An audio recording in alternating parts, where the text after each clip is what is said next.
अस्थिर जीवितम लोके अस्थिर धनयोगेनम अस्थिर पुत्र दानश्व धर्मकीर्ती तोयम स्थिरम.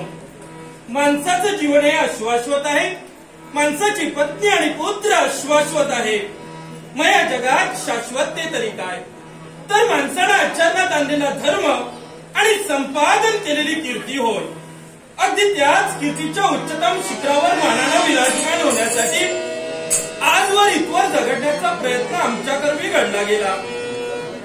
शांती तुल्य तपोनासितम तोषातम परमसुखम नास्ती कृष्णपुर व्याघ्रिन्यचतो धर्मोदय परा. क्षमेसारखा तप नाही, दयेसारखा धर्म नाही आणि तृषेसारखा महारोग नाही. या तिन्ही गोष्टीचा यथासांग विचार करून माझ्या या तमाम जनतेला दैदान देण्याचं कार्य राजा निलांबर करून घडलं जाते. नेत्राच्या शुद्ध आणि पवित्र दृष्टीने जर पाहिलं असेल तर जन्मभर 84 यातना पाप पुण्याची गणना अगदी निराशजनक होय.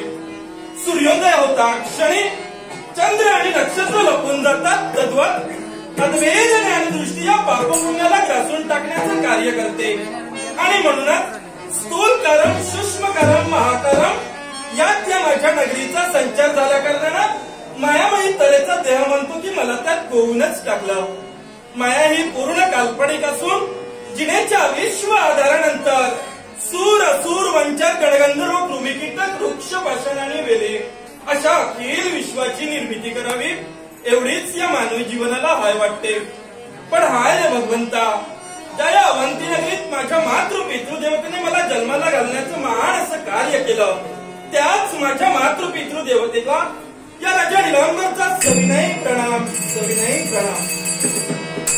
तदनंतर मात्र 12 वर्षाचा प्रदीर्घ काळ ज्या आमच्या गुरुमाऊलीच्या सानिध्यात आम्ही घालवला, यजुर्वेद, अथर्ववेद, सामवेद, ऋग्वेद या 4 वेदांचं ज्ञानार्जन आम्ही घेतलं.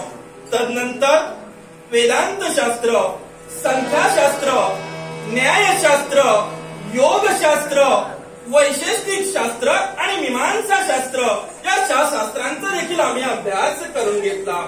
इथवरच माझी गुरुमाऊली थांबली नाही, तर माझ्या गुरुमाऊलीनं त्याच्या पुढे मला 14 विद्या, 16 संस्कार आणि 18 पुराणांचं देखील ज्ञानार्जन दिलं. आणि म्हणूनच धन्य ती माझी गुरुमाऊली. त्याच गुरुमाऊलीला माझा सविनय प्रणाम, सविनय प्रणाम. हे शिवशंभो शंकरा, तुझे एकनिष्ठतेने भक्ती या राजा निलांबरने केली आहे.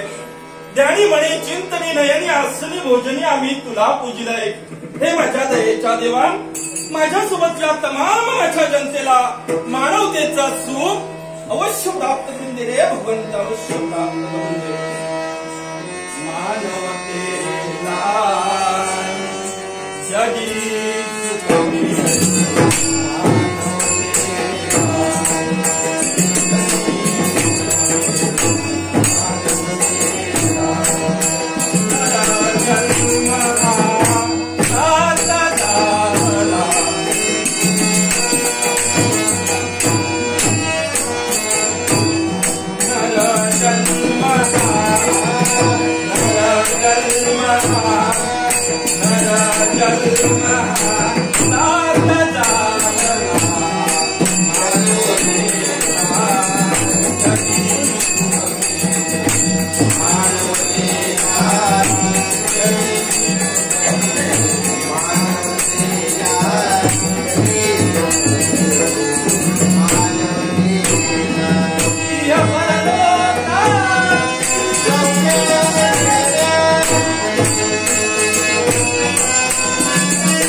कुणाचा, या अर्थ ठिकाणी हा वास तरी कुणाचा. येऊ दे. राजा धावरे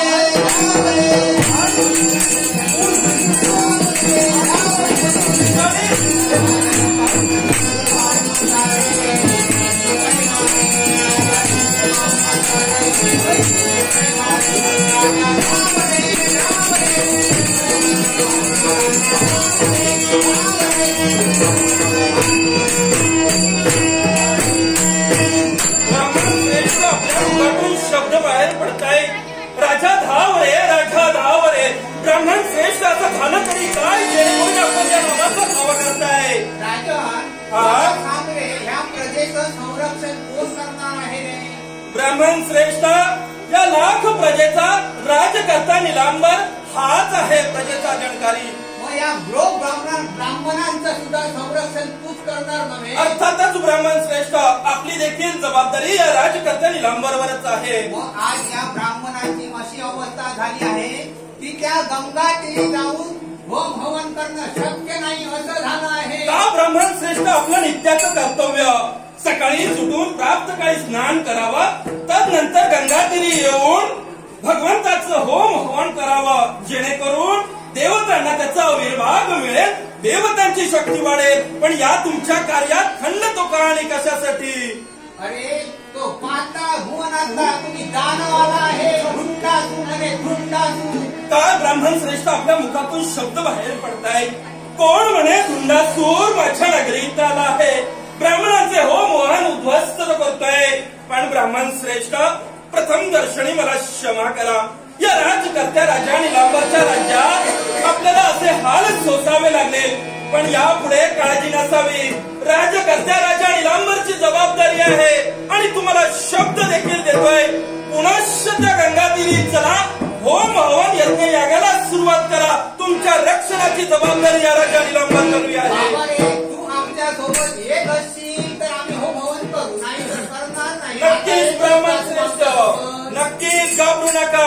तुम्ही होम हवन सुरू करा. तुमच्या रक्षणाची जबाबदारी या राजा निलांबर करूया आहे.